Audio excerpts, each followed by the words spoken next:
Ukoliko se desi situacija da bi mogle imati povišenu tjelesnu temperaturu, nema razloga da se dojenje prekida. Dakle, to se nekad isto zna dogoditi ili neka viroza ili nešto usput, jel da se dogodi, ne moraju biti u pitanju prsa i zastoj i upale. Dakle, kod povišene tjelesne temperature ne treba prestati dojiti ukoliko jedino nije u pitanju neka od bolesti koje su kontraindikacija i za samo dojenje, kao što je aktivna tuberkuloza pluća, HIV ili nekakav herpes simplex viroza, virus i tako. Definitivno majka sa povišenom tjelesnom temperaturom stvara antitijela koja također dijete putem mlijeka dobiva. Tako da ne treba biti zabrinut. Naravno da se simptom povišene tjelesne temperature treba riješiti sa određenim lijekovima za snižavanje tjelesne temperature ako je temperatura visoka i pronaći naravno uzrok koji je razlog povišene temperature, ali u tom prvom trenu, dakle, nije potrebno prestati i razmišljati o tome da se mora prestati dojiti. Majke uglavnom bi trebala jesti ravnomjernu prehranu i dalje nakon poroda, dakle kao što je to bilo u trudnoći.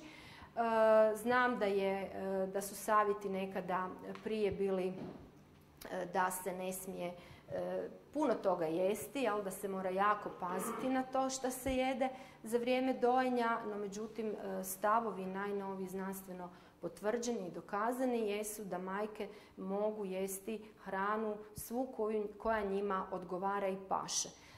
Jedino se smatra da ukoliko postoji neka hrana koja vas smeta direktno, znači nadima vas, imate vi nekakvih probavnih tegoba, da tu hranu izbjegavate, dakle da je ne jedete, ili ukoliko tijekom samog dojenja primijetite da dijete reagira na nešto što ste pojeli. Ako na to sumnjate, onda bi tu hranu bilo dobro izbaciti na 1-2 tjedna, pa ponovno probati pojesti, pa ako se to potvrdi da je to stvarno bio uzrok tih tegoba kod bebe, onda se ta hrana dalje ne preporučuje. Tako da ponašati se prema nekakvoj fiziološkoj potrebi. Najčešće nakon poroda rodilje imaju više su žedne nego gladne, nemaju tako nekakav strašan apetit i čak i okolina, odnosno obitelj se zna buniti kao da ništa neće jesti rodilja, ali to nije dobro i tako.